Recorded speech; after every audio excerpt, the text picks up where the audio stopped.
ಸಾಮರ್ಥ್ಯಕ್ಕೆ ಸಾಕ್ಷ್ಯಗಳಿದ್ದಂತೆ.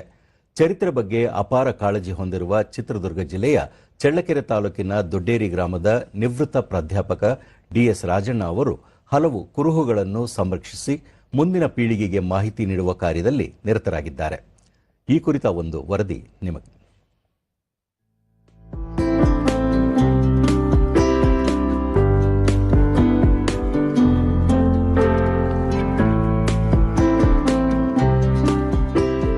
ಚಿತ್ರದುರ್ಗ ಜಿಲ್ಲೆಯ ಚಳ್ಳಕೆರೆ ತಾಲೂಕಿನ ದೊಡ್ಡೇರಿ ಗ್ರಾಮದ ನಿವೃತ್ತ ಉಪನ್ಯಾಸಕ ಡಿಎಸ್ ರಾಜಣ್ಣ ತಮ್ಮ ಜಮೀನಿನ ಸುತ್ತಮುತ್ತ ಇರುವ ಶಾಸನಗಳು, ಸ್ಮಾರಕಗಳನ್ನು ಸಂರಕ್ಷಿಸುವುದರ ಜೊತೆಗೆ ಪುರಾತನ ಕಾಲದ 3 ದೇವಾಲಯಗಳನ್ನು ಜೀರ್ಣೋದ್ಧಾರ ಮಾಡುವ ಮೂಲಕ ಐತಿಹಾಸಿಕ ಕುರುಹುಗಳನ್ನು ಸಂರಕ್ಷಿಸುವಲ್ಲಿ ಒಂದು ಹೆಜ್ಜೆ ಮುಂದಿದ್ದಾರೆ.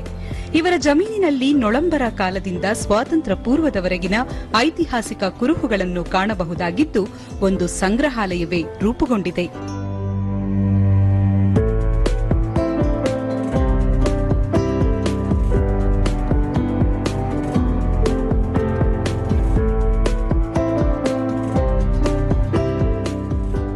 ಶಾಸನಗಳು, ಶಿಲ್ಪಗಳು, ವೀರಗಲ್ಲು, ಪಿರಂಗಿಕಲ್ಲು, ಗುಂಡುಗಳು, ಮಾಸ್ತಿಕಲ್ಲುಗಳು, ಕೆತ್ತನೆ ಕಂಬಗಳು, ಶಿಲಾಯುಗದ ಆಯುಧಗಳು, ಶಿವಲಿಂಗ ಸೇರಿದಂತೆ ಪಾಳೆಗಾರರು ಬಳಸುತ್ತಿದ್ದ ವಸ್ತುಗಳನ್ನು ಸಂರಕ್ಷಿಸುತ್ತಿದ್ದಾರೆ.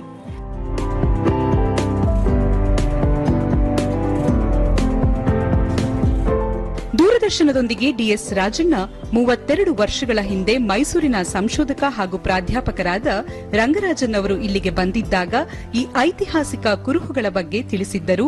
ಅಂದಿನಿಂದ ಇವುಗಳ ಸಂರಕ್ಷಣೆ ಮಾಡುತ್ತಿರುವುದಾಗಿ ತಿಳಿಸಿದರು. ಪೂರ್ತಿ ಭಾನುವಾರ ಶನಿವಾರ ಇದೇ ಕೆಲಸ ಮಾಡ್ತಾ ಇದ್ದೀನಿ ಸರ್. ಪ್ರತಿ ರಜದಲ್ಲಿ, ಬೇಸಿಗೆ ರಜದಲ್ಲಿ ನಾನು ವೃತ್ತಿಯಲ್ಲಿದ್ದಾಗ ಈ ಕೆಲಸ ಮಾಡ್ಕೊಂತ ಸುಮಾರು 25 ವರ್ಷದಲ್ಲಿ ಇಷ್ಟು ಕೆಲಸ ಮಾಡಿದ್ದೀನಿ ಸರ್. ಸುಮಾರು ಒಂದು 3 ದೇವಾಲಯಗಳನ್ನು ಜೀರ್ಣೋದ್ಧಾರ ಮಾಡಿದ್ದೀನಿ. ಜೊತೆಗೆ ಇವರಲ್ಲಿ ಯಾವುದೇ ಒಂದು ಚಿಕ್ಕ ಒಂದು ಸಣ್ಣ ಒಂದು ಮಡಿಕೆ ಕುಡಿಕೆ ಸಿಕ್ಕನ್ನು ತಂದು ಇಲ್ಲಿ ಸಂಗ್ರಹ ಮಾಡ್ತಾ ಇದ್ದೀನಿ. ಈ ಮೂಲಕ ಇತಿಹಾಸವನ್ನ ಉಳಿಸ್ಬೇಕು, ಸಂರಕ್ಷಣೆ ಮಾಡಬೇಕು. ಬಂದಂತ ಎಲ್ಲ ಸಂಶೋಧಕರಿಗೆ ಮಾಹಿತಿಯನ್ನು ಕೊಡ್ತೀನಿ.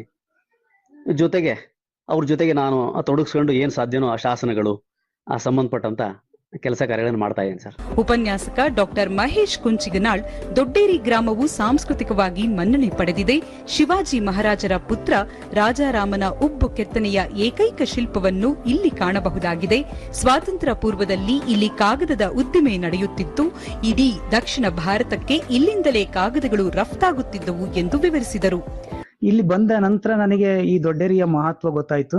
ಅದ್ರ ಬಗ್ಗೆ ಅಧ್ಯಯನ ಮಾಡ್ತಾ ಹೋದಾಗ ಮರಾಠರಿಗೂ ಮತ್ತು ದೊಡ್ಡೇರಿಗೂ ಒಂದು ಅತ್ಯುತ್ತಮವಾದಂತಹ ಸಂಬಂಧ ಇರೋದನ್ನ ನಾನು ಇಲ್ಲಿನ ದಾಖಲೆಗಳ ಮೂಲಕ ಗುರುತಿಸ್ದೆ. ಆಮೇಲೆ ಇಡೀ ಎಲ್ಲೂ ಕೂಡ ಸಿಗದೆ ಇರುವಂತ ಒಬ್ಬ ರಾಜಾರಾಮನ ಏಕೈಕ ಒಂದು ಶಿಲ್ಪವನ್ನು ನಾವು ಇಲ್ಲಿ ಕಾಣಬಹುದಾಗಿದೆ ದೊಡ್ಡೇರಿಯಲ್ಲಿ. ಅದನ್ನ ಶ್ರೀಯುತ ರಾಜಣ್ಣರವರು ಸಂಗ್ರಹವನ್ನ ಮಾಡಿದ್ದಾರೆ. ದೊಡ್ಡೇರಿಯ ಬಗ್ಗೆ ಹೇಳ್ಬೇಕು ಅಂತಂದ್ರೆ ನೊಳಂಬರ ಕಾಲದಿಂದ ಹಿಡಿದ್ಬಿಟ್ಟು ನೊಳಂಬರು, ಹರತಿ, ನಿಡಗಲ್ ಪಾಳೆಗಾರರು ಕೂಡ ಇಲ್ಲಿ ಆಳ್ವಿಕೆಯನ್ನು ನಡೆಸಿದ್ದಾರೆ. ಸ್ವಾತಂತ್ರ್ಯ ಪೂರ್ವದ ಕಾಲದವರೆಗೂ ಕೂಡ ದೊಡ್ಡೇರಿಯಲ್ಲಿ ಒಂದು ಕಾಗದದ ಒಂದು ಉದ್ದಿಮೆ ನಡೀತಾ ಇತ್ತು ಅಂತಂದ್ರೆ ವಿಸ್ಮಯಕಾರಿ ಸಂಗತಿ. ಇಡೀ ದಕ್ಷಿಣ ಭಾರತಕ್ಕೆ ದೊಡ್ಡೇರಿಯ ಕಾಗದ ಸರಬರಾಜು ಆಗ್ತಾ ಇತ್ತು ಅಂತೇಳಿ ದಾಖಲೆಗಳು ಹೇಳ್ತವೆ. ಇತಿಹಾಸವನ್ನು ಮರೆತವರು ಭವಿಷ್ಯವನ್ನು ಸೃಷ್ಟಿಸಲಾರರು ಎಂಬ ಮಾತಿದೆ. ಇತಿಹಾಸದ ಪುಟಗಳನ್ನು ನಮ್ಮ ಮುಂದೆ ತೆರೆದಿಡುವ ಇಂತಹ ಸ್ಮಾರಕಗಳನ್ನು ಸಂರಕ್ಷಿಸುತ್ತಿರುವ ಡಿಎಸ್ ರಾಜಣ್ಣನವರ ಕಾರ್ಯ ಶ್ಲಾಘನೀಯವಾದದ್ದು.